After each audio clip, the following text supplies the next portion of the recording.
Wait, where's the snap?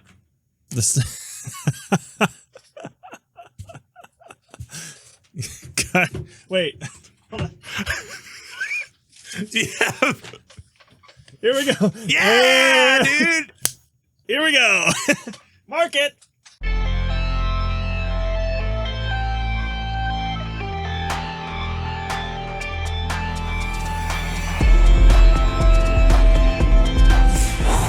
Welcome to the StreamSix Academy Podcast, where we talk about the in-the-trenches efforts of content creators and streamers, the difficulties and challenges they're in, how to overcome those challenges, and be successful in your goals, what you want to accomplish, and what you want to be in the content sphere. If you are just starting out, if you are a veteran, if you're looking for ways to grow your community, we get into the nitty-gritty. We talk about our own experiences, and we have a lot of them, as well as professionals, to discuss the different ways that you can grow, you can succeed in this sphere. We're here to share all of our tips and thoughts with you, and also probably some non sequiturs that hopefully have value to you as well. For those who don't know, StreamSix is an indie development company. This is the StreamSix Academy Podcast. So what we're looking to do is deepen the connection between streamers and their chat, their viewers, their audience through social interactive experiences. SIX6. StreamSix. Connected the dots. We did it. I am Bax, known online as Baxcast Sam Hall. With me today, as has been the case in the last 6 episodes. Oh my goodness. 6 episodes, 7 episodes. It's Camera Tim. Tim Seneker, what's up, homie? Hello. I need to do a collage of like every time I've said hello exactly like that because I haven't changed it. Hello. Yes. Yes, like wave the same way, like tilt the head. Just. Well, you mentioned non sequiturs. Can we get like a lo-fi track like hanging out behind it, and it's just you? Hello. Want to also remind everybody that you are a part of this conversation. It's not just me and Tim here. Okay, we want to know what's going on with you. Okay, what's the news? What's the scuttlebutt out there? What are you struggling with? What are you succeeding with? What do you think of the things that we are saying on this podcast? Please feel free to reach out to us. You can find us on Twitch and Discord. StreamSix official, I believe, is the Twitch, StreamSix_official on YouTube as well. We got plenty of video content uploaded every single week onto that channel, including new games, fun stuff, highlights, clips, funny stuff, serious stuff, tutorials. You want to figure stuff out, you want to learn anything about the platform, that's the place to go. Okay. Yeah. It's, I don't know. You might see us there. We're probably faces that are on that channel. Show up. Yeah. You've shown up there at least once or twice. Yeah, twice is probably the max. Twice? Twice, yeah. You've gone through every single video, and it's 2 times? I think. Dude, I'm probably 3. Okay, so the hot topic of the day is repurposing roads to be walk-through parks. That's not it. I just came up with that off the cuff. I like it, though. It sounded like an actual topic. Dude, maybe we talk about it then. I made it up, but maybe... I mean, I know South Korea's probably done something like that. I think that's where I read about. They took like a highway at some point and they just totally overdid it and made it a walking park that's just full of plants and trees, and you just walk right through what used to be a highway, like over in downtown. That's StreamSix in a nutshell. We're a walking park of interactive gaming. The delivery, the inflection at the end of that sentence. We are developing today's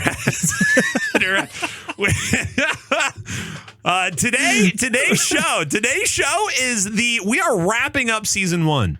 We have had such an awesome time making this podcast. We have had excellent guests, excellent conversations, and this is a wrap-up session. We are going to be talking about our highlights, our takeaways, some new content as well regarding streamer bots, streaming and content creation bots. We could even get into a little bit of the AI conversation. Emotes are something that we actually haven't delved into too much, and it's a pretty popular branding thing for a lot of streamers, a lot of content creators out there is what kind of emotes, what kind of images, what kind of GIFs, what kind of things represent you in the artistic creative sphere that people can use all over the internet. And of course, just the takeaways for you. If you are listening to this and you want the TLDR, the too long, didn't read, didn't listen, didn't watch. TLDL. This one might, the TLDL, the total. The total. Yeah, the turtle. The turtle. It sounds turtle. Yes. I mean, if we, I kind of want to go, start from. Well, actually, it's just kind of crazy to think that we started this in Toronto, with Dreezy of all people too. It's kind of nuts. Like we were all in person, like meeting each other for the first time, and like, hey, let's start a podcast, and now here we are. Here we are. Many learnings later and many awesome conversations later. Let me tell you what. Dude, some of the conversations we've had with people have been way more than I expected it to be. Right. Like, of course we had Dreezy for the first one, but and of course we had Spoo, but we had people like the 8-Bit Drummer. We had we had Ben, we had Minash. Like all of them were phenomenal conversations that like I certainly got tons of not only inspiration, but just helpful practical tips in my both streaming and content creation career.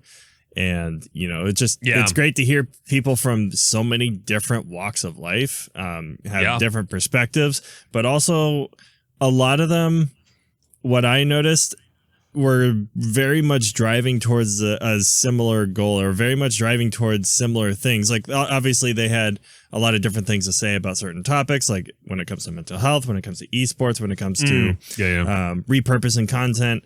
But when it came to, I think if there was one word to encompass what every single one of them said, that word would probably be authenticity, because you can't make it in this space if you're not being authentic with other people. And I think that's probably the biggest thing that I got out of just hearing everybody talk and hearing all the similarities. I think you've nailed one of the overarching things that if you are trying to take anything away from this first season of episodes or from any individual episode, you are right. Authenticity. That's huge. And it's about being. The hard part about that, and we've discussed this in some of these episodes as well, is the difficulty of looking at what's working for other people all around you. And then knowing that, like, yes, there are good practices, but you have to be authentic to who you are as a streamer and not try to be what someone else is as a streamer. Then you're not being authentic to yourself. And this goes for content creation. This spans all ages, all demographics, all desires for content, all themes, all niches. It doesn't matter. Like, being authentic to what you want to do is vital. It is absolutely vital. And not only in what you do, but in how you present yourself. If there's, I think we talked about this. This was earlier in the season. Episode 1 we had with Dreezy, which was filmed live in Toronto, like you mentioned. We had Spoo on after that for, well, it was you and I. We talked in episode 2. Right. And then it was Spoo on for Community. And in that conversation in particular, we were talking about the difficulty of not doing what works for somebody else so that you can be authentic with who you are. And a way to look at this, I think, is like, I don't know if I talked about this then, but poker. We're going to talk about poker just briefly. In poker, what often happened after the Moneymaker boom in 2003, where Chris Moneymaker won the World Series of Poker and everybody and their dog started playing poker online. Full Tilt Poker, Poker Stars, you name it, Ultimate Bet. All these websites sprung up, got a lot of popularity, a lot of sponsorships were thrown out there. What was interesting is then you have a lot of people who said, I'm going to be a poker player, and they were new. So what they did is they would start to mimic the styles and ideas of strategies that other people, popular and very established professional poker players, were exhibiting. But then as they got, for specifically for the ones that started to get a little bit of attention, started to get some results, they then had to develop from that their own style. Am I an aggressive player or am I a more conservative player? Like, how do I like to play the game to create my own identity apart from the things that I've learned from the people around me? And that's something The reason I bring that up is because I think a lot of streamers and content creators can get into I don't want to call it a rut. We want to call it a path. And your path works for you, but it's a path that you started walking because somebody else was doing it. Eventually, what you want to do is you want to be able to use the path to sharpen the machete so that you can carve your own at some point. It can be adjacent to the path. It doesn't have to be this full harrowing journey. But that's, and authenticity is the answer to that. Yeah. Being authentic with yourself and being authentic with what you want to produce so that you can come up with your own unique presentation to the world. Yeah, I mean, I think you brought up a really good point that when people are first starting out in content creation, I think the big thing that they try to do is look and see what other people are doing and then try to mimic that and try to like, well, if this person did it, then it should work for me too. And exactly. And I think it can be a dangerous place to be in a lot of aspects of content creation. And the simple reason being is, well, there's multiple reasons for it, but I think one of the biggest is the fact that the streaming world has changed incredibly drastically just in the past decade. Like you look at what people were doing 10 years ago, not even 10 years ago, really, like maybe even just like even 5 years ago, it was this way where, some people could just be entertaining, be online, but there weren't as many people doing it because the accessibility of all the materials wasn't as accessible as it is now. So it was a lot easier for people that actually had those resources to get noticed. So you look at the people that are big now and see what they're doing and stuff. They're not really doing something that's much different than 99% of other streamers out there. It's just they were the ones that got started and got noticed first. So now we're discovering this wave of people where at this point it's almost necessary to do something original in order for you to get noticed in some sort of way. I mean, you can, there's still an aspect of like being your authentic self, especially if you're a really good entertainer, because being an entertainer is an exceptional skill to have. Like there's an aspect of that where you could just make a career off of that. But for the majority of people like myself, like I'm not an entertainer by any stretch of the imagination. Like I have to find different ways to be original, as it were. And in a world where things are constantly shifting and constantly moving around and the way you achieve either a living in content creation or streaming, like that's all changing so rapidly. Yeah. Like I have to be on top of like whatever's new, what's coming out, or what can I do that other people aren't doing. And so like, I make sure my camera setup is as good as it can possibly be on a lower budget or a lower end room. Like, my room, you can't really tell from camera, but like this room I'm in is like less than a 9x9 foot square space. So it's small. You wouldn't realize that initially, but I think we brought up initially from one of our first few both walls. For those who are looking at it, if you're like, I mean, you make do with what you got. I want to say though, I want to give a little bit of pushback because I think entertainment can be taken a lot of different ways, and you may not be somebody, some ridiculous person who, like, let's say, is really loud and yells a lot and has long hair and wears glasses and a red shirt. But what you might, but like that's because that's a different kind of entertainment. Right. Like today I was watching a streamer who is very technical. They don't talk too much, but it's very fun and entertaining to watch them be an expert at what they do. And so entertainment can come in different forms.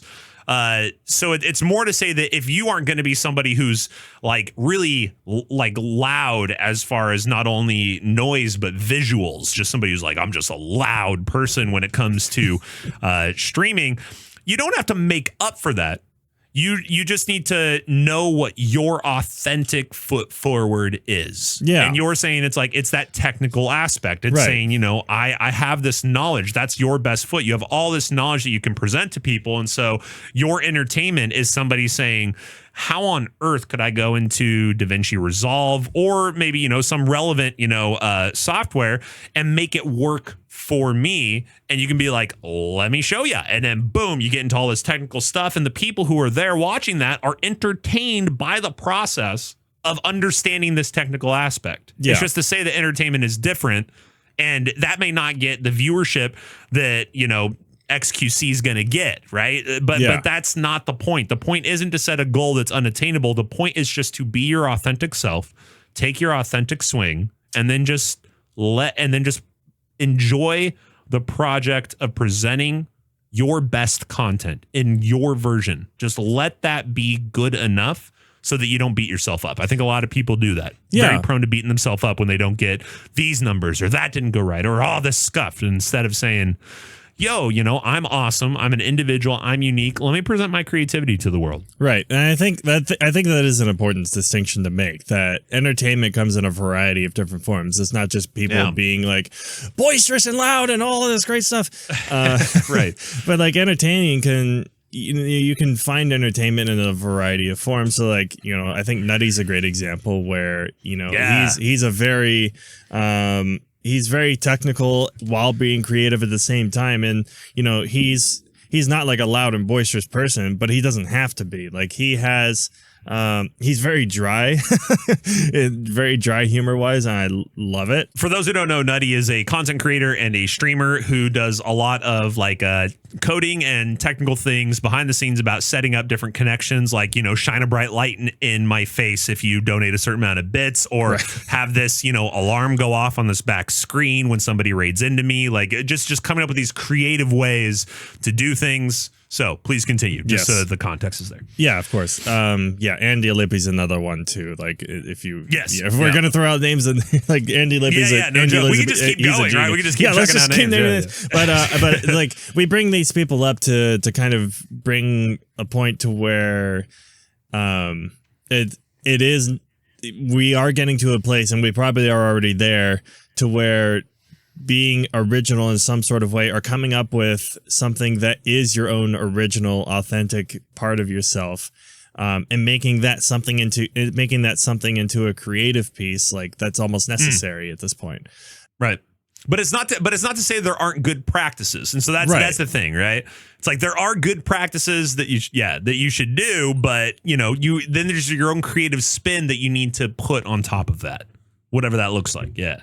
Yeah, it's great to take inspiration from people, because you can still look at the people that pioneered what streaming is today and still take really good tips and value from how they're still conducting their streams today. So you can take what works there and then apply what works for you, and then also build on top of that and say, what can I do that makes my stream more valuable or makes my content more valuable? I mean, and let's use that as let's look at AI. Let's look at AI tools. Right now, something that I never thought I would do is use AI on an almost daily basis. But this is the world we exist in, specifically looking at, ChatGPT is the current one. But I mean, it really is expansive. There's a lot of different AI tools that are being developed constantly. And AI tools offer a huge benefit to the amount of time and effort that you have to apply to something. So if I want to brainstorm a script for a video that we're working on, ChatGPT gets it started. Say, okay, brainstorm this, give us a layout, boom, here it is. And then from there, we save the hours of time it would take to actually come up with this concept, and we can brainstorm not from 0, but from 5. Let's say if we're trying to go from a 0 to 10 scale, 10 being we know what we're going to work on, 0 being we have no idea, we can start at 5. That's a huge head start with those kind of AI tools. How much do you think people need to be considering that? Like as far as content creation, streaming, should people be utilizing AI tools, or maybe that's something that's a little bit superfluous to what they should be focusing on if they're trying to get started or trying to grow?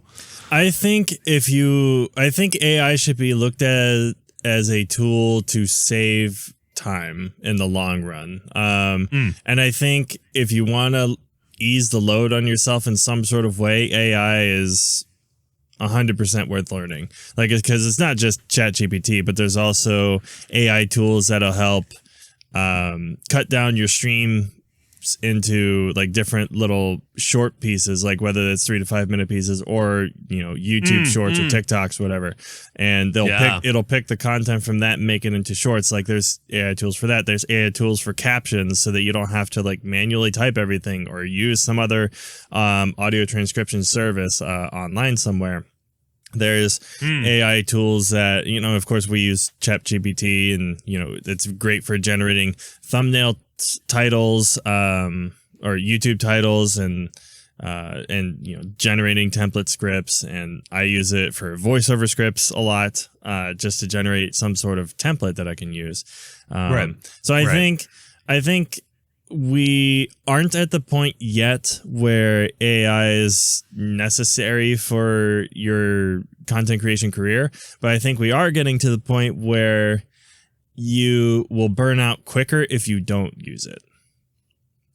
So I think it's a tool, and we could get like non-content creation and streaming conversation about this like a lot too, because it exists far outside of just this realm, obviously. Like I was actually doing work a little while back for an AI company that was in the healthcare industry.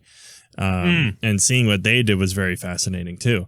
So there's a lot of different areas where AI can just improve processes in ways that we weren't able to before.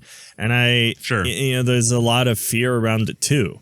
Which is, you know, somewhat reasonable. And I was having a discussion with somebody the other day about it too. And I think one of the big things that I realized and was thinking about was that, you know, when Google first came out, I'm pretty sure everybody was kind of freaking out that now, like, it's so easy to get information everywhere. Like, information is shared so frequently. But now you look in schools, like proper Google searching is a necessary skill to have in order to do like a research paper, as an example. And that's a really good point. Yeah, because I think people initially looked at Google as like, you can't Google, it's cheating and stuff. And now we're seeing that same conversation happen with AI, where you can't use AI, it's cheating. And you know, an interesting story is I heard about a professor that used, I don't have the exact source on me, but there was a professor that required his whole class to use ChatGPT to write an essay or write a paper of some sort, with the stipulation that you had to correct all of the grammatical errors, the informational errors and stuff. And none of the students did. So every single one of them failed. Wow. None of them corrected any of this stuff. So that was just like, that was one of the parts where, because it's such a new technology it's very easy to become complacent and lazy over this. So I think it's important that we stress the fact that, yes, these tools do save a lot of time and do make things in our lives a lot easier, especially with generating our content. But there's also, like, I think proofreading or proofing your content is just always going to be a necessity. Like when an AI tool generates captions, like I'm still looking through the captions to make sure it gets stuff right. When it generates shorts, I'm still looking through the shorts to make sure they're like viable for YouTube, if they are actually worth watching or worth posting. Yeah. So, you know, there's all, I think do you see AI tools going anywhere? Oh yeah. Okay, absolutely. okay. Like there's hundreds, if not thousands, of AI tools already developed, which is insane to think about. Right. Like looking like if we span like 10 years into the future, right? Like looking at this as far as, you know, who knows, maybe there's just one AI that is the AI, blah, blah.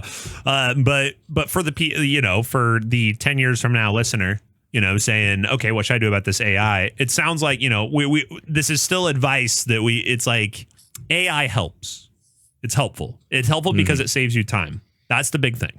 Like, it saves you time. And I think I agree with that. And I want to kind of attach this to one of my favorite things from the season. And that is, in our conversation with the 8-Bit Drummer, something that they mentioned. And if you didn't see this one, go to episode 4 and you can give that a listen, and then you can come back here or just listen because the advice is the same. But he talked about putting a cap on live time versus offline time.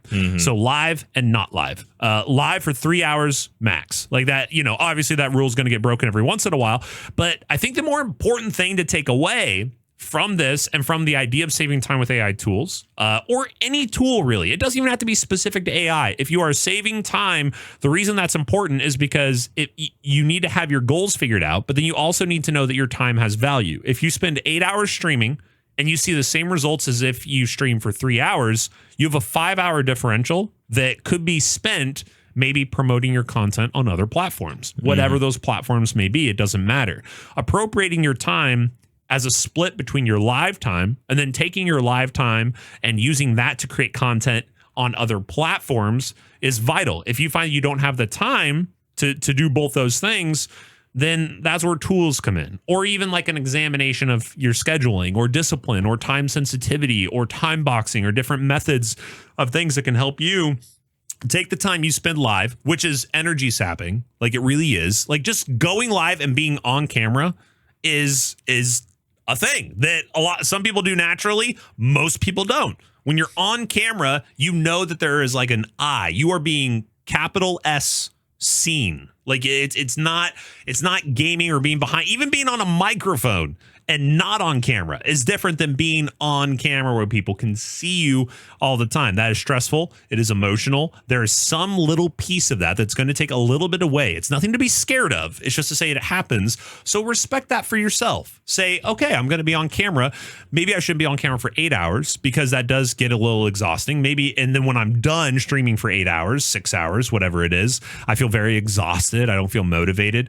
If you're finding that that's true for you, stream for 2 or 3 hours, or even less, 1, 2, 3 hours, and then take a break and then go back and parse out your content for 2 or 3 hours or 1 or 2 or 3 hours and send that content elsewhere. That's going to be a larger benefit to you as a content creator and a streamer if you are trying to succeed and succeed in whatever your goal is. Success is different for everybody. But if you're trying to expand your community, grow your community, you want to see more input, you want to see more comments, you want to see more interaction, you want to see people start to attach to your brand, the best thing you can do is spend less time live. If you're spending a lot of time live specifically, spend less time live and spend more time offline, kind of chopping up that content and putting it out elsewhere. That's one of the biggest awesome takeaways from this first season, because that got reiterated over time with our other guests as well, similar to how you were talking about authenticity. It just it doesn't matter what angle you're coming at it, whether it's esports, whether it's, we had a great talk with Spoo about community building, and that was just, gosh, every episode was so good, but that one was also really good. That's episode 3. But they all revolve around the idea of using your time wisely, but also not beating yourself up. Don't make it easier on yourself instead of more difficult on yourself, which is something I had to learn the hard way. So I'm coming at this telling you, don't learn. I've done it the hard way. So don't do it the hard way. If that's not what you want to do, don't stream the grind and burn out. I burned out twice. I mean, I've talked about it in other episodes. I literally put my computer in the closet and I didn't have a PC for a year. I quit cold turkey out of nowhere and just put it in the closet. And that happened because I was doing 8 to 10 hour streams every single day, just grinding out these streams and doing these things and getting obsessed with all the numbers. And instead, look at a split. They talk about work-home balance, work-life balance. There's also think of this also for the work that you do as a live offline balance, online offline balance. The online offline balance is really important. If you're online all the time, that's going to be really tough. You can be offline all the time if you're a video creator, you don't have a stream, you're probably rocking it. That's cool. But being online all the time might not have the same benefits. Yeah, it's an interesting place to be, like whether you're front facing or back facing, if you're behind the scenes. Because I've been a person that's been mostly behind the scenes in pretty much everything I've ever done. Which, I'm fine with, because I'm not the type that's the first one out there to be speaking in front of people and stuff. Like, I'm the one that's there to try and make people's visions come to life. Like, that's what I That's what I specialize in. Right. And that's just what I enjoy doing. Like that's just a part of content creation that I really like. So when it comes to there was a thought that I had and it just left my head because my online, offline, life-work balance. Yeah. Oh, you're right. Okay. The work-life balance thing. So yeah. So another way I like the phrase being smart with your time is like budgeting. Budgeting and limiting your time is essential for making sure that you actually do have that work-life balance. And in reality, and that if there was a guy that I used to work for a couple of years ago that said it like this, like work-life balance doesn't exist. It's just life balance because it's all a part of life, which is an interesting way to put it. Because work is a part of life. Like it's essential to life. Like I believe work is a good thing. And I don't necessarily believe like it's separate from life. Now there are things that you distinctly separate work from your personal, like those two things I think can be very distinguished in how you go about your life. But everything's all encompassing in your life. You could almost rephrase it as like it's a work-life, life balance. Like the idea is not to say that work isn't life. And I really like that. I think that's a really genuine and authentic like way to look at this. Like your life is your life. The present moment is all you got. If it's something you're doing, if you are working, whether it's to pay the bills, support a family, do something you love doing, explore something, learn, improvise, meet people. It doesn't matter what it is that you're doing. Most people, might be doing it probably because you got rent to pay, right? That's kind of the most common thing. It's like, yeah, we got rent, we got a family, we need money, you need money to live. And that's kind of that's the exchange. We work for it. But saying that isn't a part of life, can certainly be damaging. In that way, streaming and offline content, like as far as, if we're looking at streaming as online content and then videos as offline content, it's all content and it's all under the purview of the creator to be not only authentic, but genuine in what they're trying to accomplish and what they want to accomplish, and to be honest with themselves about any potential burnout. So if you're feeling a little burnt out, or you don't really like the direction things are going, sit down, write down some thoughts and kind of say, what is it? What is it about this? Is it the fact that I'm putting in too much work? Do I need to have somebody help me with this? Am I spending too much time streaming? There's a lot of different avenues to go through, but the takeaway is, if you're streaming a lot and not making offline content, I think you definitely should consider some offline content. By offline content, I mean videos. I mean shorts on YouTube. I mean shorts on anything, short format, whether it's, TikTok's pretty big. If you have access to that where you are, there's, Instagram, there's Facebook, there's YouTube, I could keep going.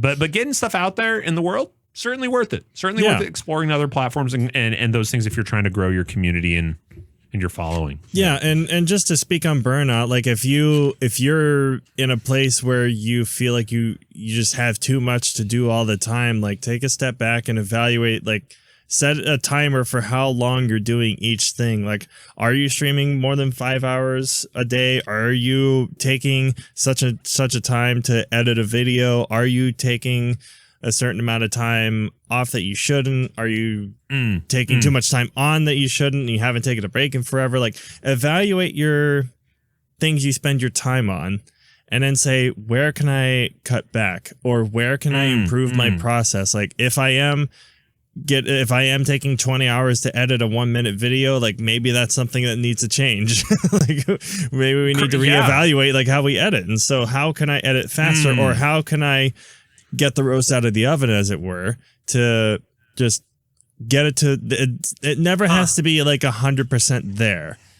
It just needs to get like 85% of the way, and then you post it, because 5 years from now, you're not going to be looking back in that video and it's like, I wish I put that extra 5% in there. Like, nobody is saying that. Yeah. Well, we could even say that if you are saying that, there's been so much time in between when that was made and now that you've probably already made the improvements that you would have wanted to make in that moment that you didn't have the tools to make. You couldn't have made that video what you thought 100% was, because now looking back on it, you realize what 100% actually is. So even if we wanted to say that you're looking back being like, oh my gosh, look at how silly that is. It's like you're saying that because you have grown and improved your authentic process over time to be able to look back and see how far you've grown. Yeah. If after 5 years you're looking back and saying, I'd like to edit some more on that, that would be actually more of an interesting thing. Yeah, it'd be a fun exercise because there's a lot of people that do that for sure. Because, you look at something, or like I could easily look at something and say like, oh, then this took me 5 hours to do. Now it takes me 1 hour. Like there's that big discrepancy of like, if that extra 5% is taking you 5 hours to do, then it's not worth the time until you can actually cut down on the time it takes to do that 5%. So like, let's say that 5% takes 1 hour now. Maybe that edge that you're giving it is actually worth it now. It's actually worth the time you're putting into it. That's good. Another way, something we've taught, I think we brought this up once before, but I'm just going to kind of like sum up what we're talking about with the action priority matrix. The idea of these 4 boxes with the y-axis is impact and the x-axis is effort. Yep. What you are going for at all times, if possible, is the top left quadrant. High impact, low effort. If you know that you can make something quickly that a lot of people will love, that's your sweet spot. It doesn't mean that you can't have major projects, high effort, high impact, things you have to work really hard on that also have a very large impact. But what you want to avoid, and this ties back into what we're talking about with AI tools, it would benefit you, or any tool in general. It doesn't matter. Anything that gets you out of low impact for high effort. Avoid those things. Right. And all the advice, all the talks, everything about this season of the podcast, I think has revolved around this idea. We are trying to get out of the thankless tasks where we work our asses off to get something done, and then we end up realizing that it didn't have a lot of impact. When in reality, we had another option the whole time, but we had to zoom out and analyze and have a perspective that says, oh, I see now what I could have done this video 3 times and gotten more impact instead of doing one video that I was totally misconstruing as important when it actually wasn't. It didn't even need to be made in the first place. Yep. You can't know that. I mean, obviously, don't overthink.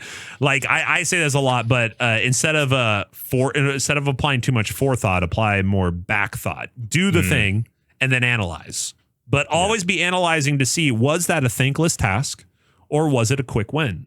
We want to move towards the quick wins, the major projects, instead of the busy work. Instead of the thankless task, like really is the best way to sum it up. Just the thing that's like, ugh, like I did all this work and nobody likes it. Like, you don't, that's going to happen. So keep your chin up, but be sure to analyze those things and say, oh, okay, now I realize that, it's okay. You have to go through thankless tasks so you can learn, improve, make better content, be more of your authentic self. It all ties in. Yeah. It's still really hard for me to make something and then have somebody not like it.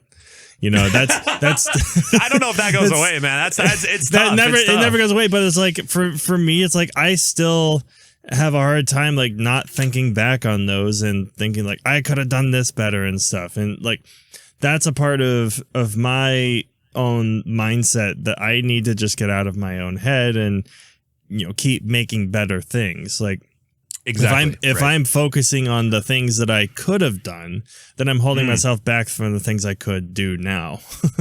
It's a good way to put it.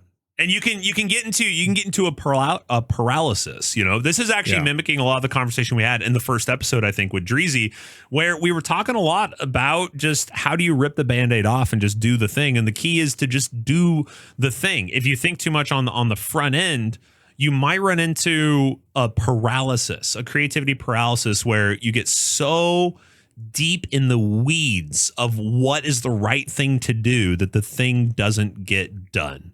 Right. Something that someone we work with says all the time. They say, let's change this to do into a to done. It's yes. like the idea is, make sure that the things you want to do are things you do instead of things you want to do remain things you want to do. And the way you do that is by using tools, by being authentic, and by being really brave and courageous and going for it. Click that go live button when it's scary. Click that post video button when it's scary, and let it simmer. Let it get out there. Be in the world. It's so rewarding just to do the things, the content you want to do, and then look at it later. Just keep going. Keep taking that next step. That's a big takeaway from this first season for sure. Yeah, 100%. Yeah, it's so easy for me to look at some of my first videos, and I got it out there. Like, that's what I did. Yeah, you get it out there. Yeah. But it like, and at the same time, but it's still helped people at that time. I look at it and I see all the imperfections of it and just how horrible it looked. But that is to say, like, it still helped someone. Like, I can't remember which episode we said this in, but someone who has 6 months of experience doing a thing can provide value and teach somebody that has no experience in said thing. Yes, correct. And that's something that every single person should always remember. Like, it doesn't matter if somebody who has 10 years of experience is telling you, you're doing this wrong and stuff. Like, you still have value to contribute to people who haven't done what you've done before. And B, I mean, I think this is something that comes out of like a lot of my own overcomings of difficulty, of different things. Like, I'm basically a completely different person now than I was, 10 years ago, 15, 20 years ago, certainly. But it's crazy to look back on like who I used to be and be like, oh my God, that was who I was.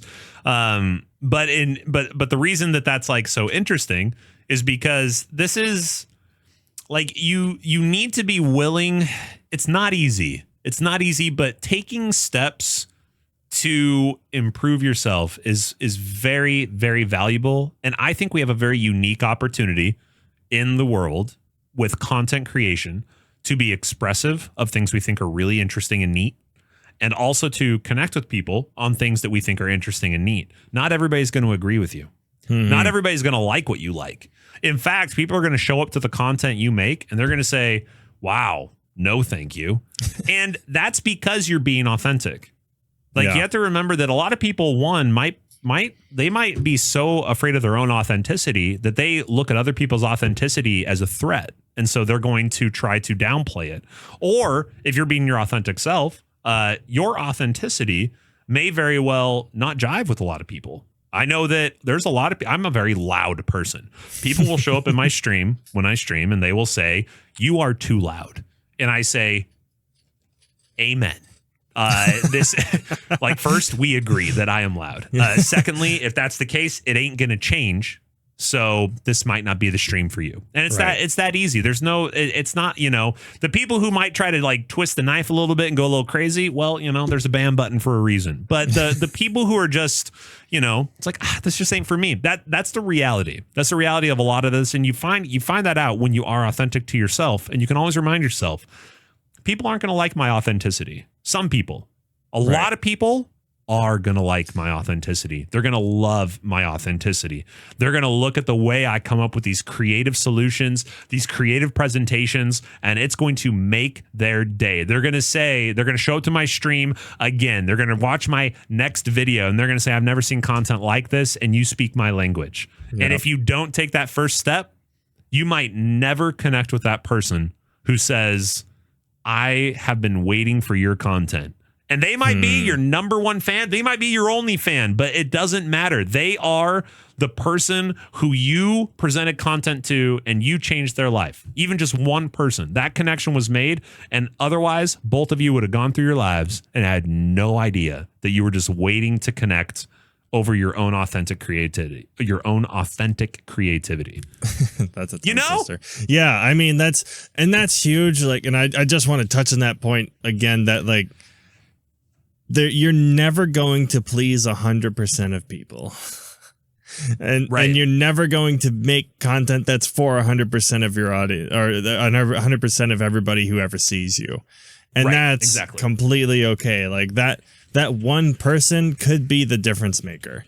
You never know. It's like, it can always just be that one person. Like for me, that was Mike, Pixel by Pixel Studios. Like, because I networked and just got to know him and see what he does with marbles and like check out his stream and just mention something about audio in the stream. Like that's what it took because I mentioned something about audio in that stream. We're here doing this podcast. Like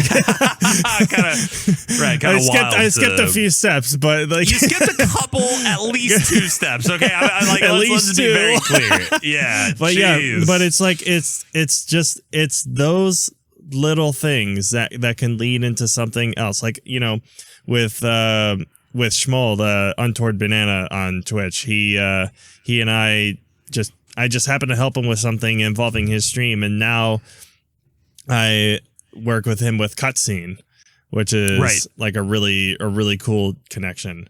And you and I got connected initially through Marbles and then through Rocket League. And I've met others through Rocket League. I was invited to somebody's wedding that I met through Rocket League. As you do, right? Yeah. Because why wouldn't I?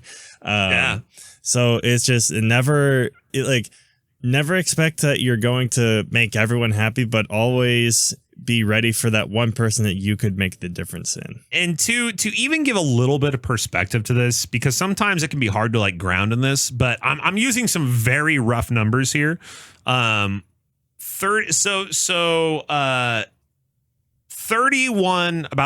million people watch some form of a Twitch stream in a day. About 31 million. If we look at the top streamer, let's say we're going to use XQC's numbers. So XQC, everybody likely knows who they are. They often are in the top 3 spots of any broadcast at any time. So let's say 60,000, because typically it runs in that range, 40 to 60,000, 70, 80,000. We'll just say 60,000 people are watching XQC on a daily basis. So the amount of people watching the most popular streamer on the site is 0.1% of the total viewership.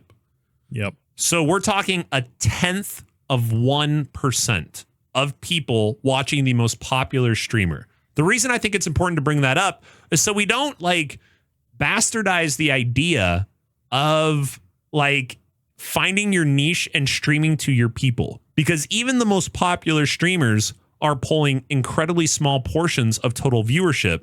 Even though everybody knows who they are, there's all these different people. Over 100,000 streams are going on the site like in any given month. And this is Twitch specifically. But once again, these are rough numbers. Don't check my math. It's probably wrong. But the idea is concrete. And that is just the idea of not being afraid to shoot your shot, because even the people who are the most popular streamers, they're still only pulling fractions of viewership. And so don't blow these people up to being anything bigger than they are. These are people who are very good at what they do, and they are successful at what they do. And that's great. But you can be successful. Like, I think everybody should just try to be successful at being authentic. The rest comes after that. If you are authentic to yourself and you hold that as your goal, I just want to do things that I enjoy personally. That's something that I still struggle with, to be totally honest. I still look at some things I do, whether it's a game I play, whether it's the style of my alerts, I always say, is that actually what I wanted to do? Was that me? Or did I see something somebody else did and then say, I want to mimic them because I like it? Like that's something that I'm always analyzing and trying to put my own creative spin on the different things that I'm doing, and it never ends. But if you're always trying to achieve that authenticity and trying to make sure that you remember the connections you make are genuine and important, whether it's connecting with 1 people, 10, 100, 1,000, 100,000, it doesn't change that connection is valuable. And that's what content does, that we have never seen ever. The ability to connect with people so quickly and effectively than in the current state of content. So if you are entering this sphere, or if you're already in it, you have way more power than you think you have, because people can see what you are making. They can see who you are. They can see your creativity, and they can attach to it. It can become something like almost like a drug to them, where they need to know more of your authenticity. They want to see more of your perspective, more of what you know, more of what you've heard, more of the life you've experienced, more of your perspective on the latest game that's come out. That only happens if you take the shot. So take the shot. Yep. It's important. Just take the shot. Whatever that looks like for you. If you think it's interesting, if you think it's worth it, then it's worth it. Period. Somebody will attach that content and it will be exactly what they were looking for, and they will have never known unless you put your foot out there. It's always that one person. It's always that one moment. Yep. And, you know, I love going back to the 8-bit drummers podcast episode, because he did mention that aspect of like you do have to be lucky in some sort of sense, but I like the way he defined the luck, which was luck is the opportunity that you are there to seize. Like, I'm paraphrasing a little bit, but like the luck is an opportunity, and whether or not you take that opportunity and make it into something that can spearhead your way into the content creation realm, like that's entirely up to you.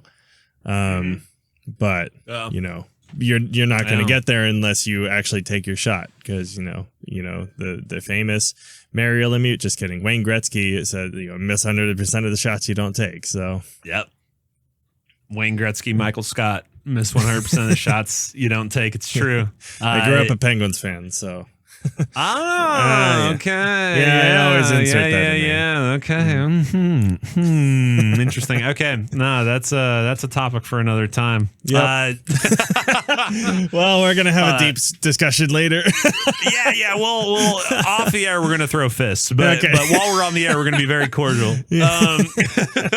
So I mean, and the takeaway here, I mean, this has been a crazy season. I mean, this podcast has been so great. We've been able to talk to awesome people. Manash Kestenbaum, Ben Pfefferman, the 8-bit drummer, Spoo, Dreezy.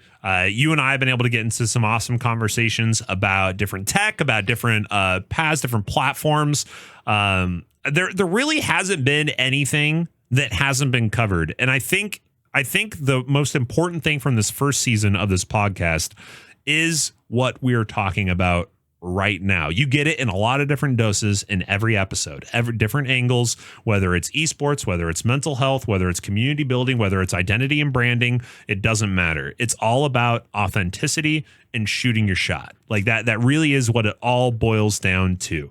Not trying to get into spaces of overthinking what you're doing, but trying to get into spaces of understanding the world you're entering. Those are very different things. One can lead to a lot of overthinking and a lot of anxiety.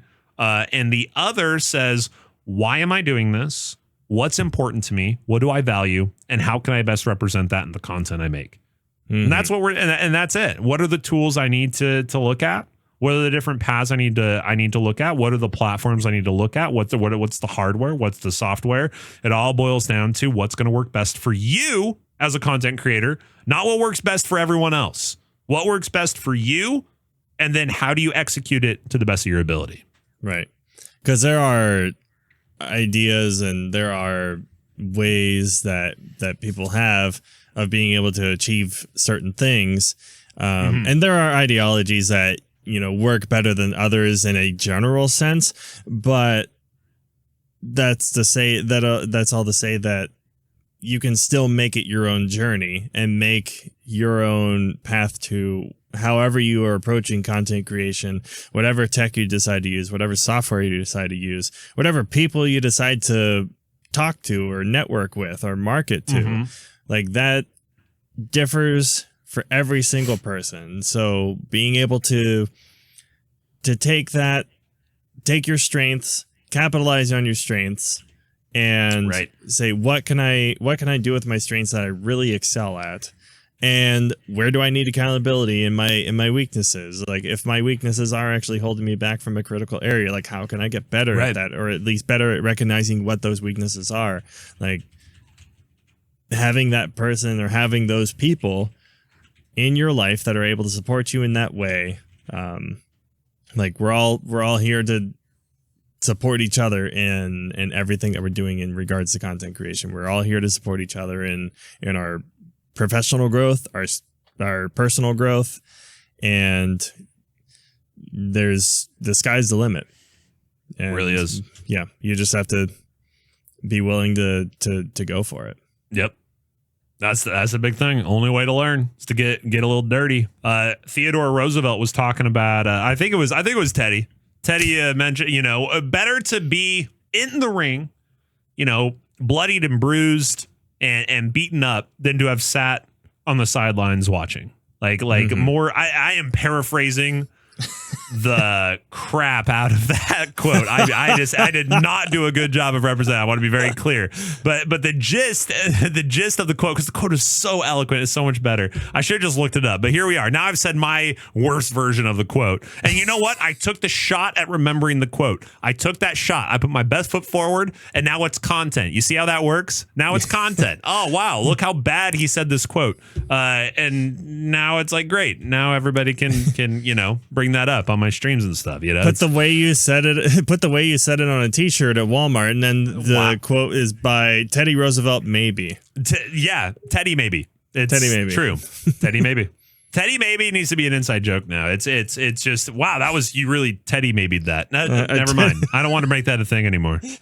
I do not like the things I've said in the last 2 minutes. I've really gone from put an orchestra behind me as I'm inspiring everybody to stream, and then I went into wah, wah, wah, like it's just broken guitar strings everywhere. There's a bunch of tritones and all sorts of stuff. Okay, well, Tim, dude, it's been a pleasure, man. This has been a great first season. Phenomenal, and I really hope we get to do a lot more of these. Yeah, I hope so as well. I look forward to potential season 2 and look. I can't believe the opportunity we've had to sit here and talk to some of these people and have these discussions and then put them in a format that people can consume. Like if hopefully you, the listener, have been able to take some awesome nuggets from this. And if you have started any kind of content, or if you start doing anything from anything we've said, reach out and let us know. I want to see we want to see your videos. We want to see your channels. We want to see what you've started doing. We want to see your images, your drawings, your portfolios. Like, let us know, if you've gotten bitten by the bug of inspiration and you've done anything, like hit us up. And for all the rest of you, we like you too. Don't worry. If you have any feedback about anything we've talked about, what is your favorite moment from this past season, from any of these episodes that we've done, any of the conversations we've had, let us know. We really do enjoy talking to you. Shout out to everybody who has reached out, who's left comments, who's, let us know their own journeys and their own experiences. It's been an absolute pleasure to just meet so many people, like what you were talking about, Tim. You meet people, and then before you know it, your lives are connected, and that's something that, it's crazy just to look at, like the different connections that just come across, and wouldn't happen if there wasn't video games and content and streaming and meeting people and always being out there, kind of putting your foot out there in the digital world. Yep. It's just taking advantage of every opportunity. Yeah. Yeah. So that's the show. That's the final episode. I'm afraid to close it off because it's like, it's like I don't want to end the season. Don't end it's it. like, we have a bonus episode. But actually we do. I mean, we might do some little snippets. So you might, who knows? Yeah. Big news might go, bleh, and then we might be like, yo, Tim and Bax go into 5-minute podcast mode. And then we have like, that's catch us live on the StreamSix official channel. Perfect. Love it. That was much. I like that. Somebody I don't.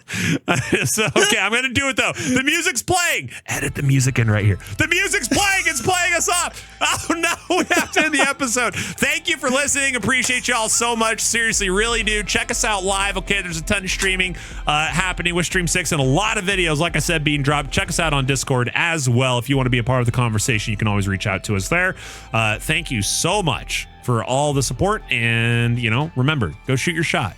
Seriously, be authentic. Okay, take your authentic swing, as it were, whether that's golf, tennis, the playground, like an actual swing. Don't punch somebody. Tim, save me.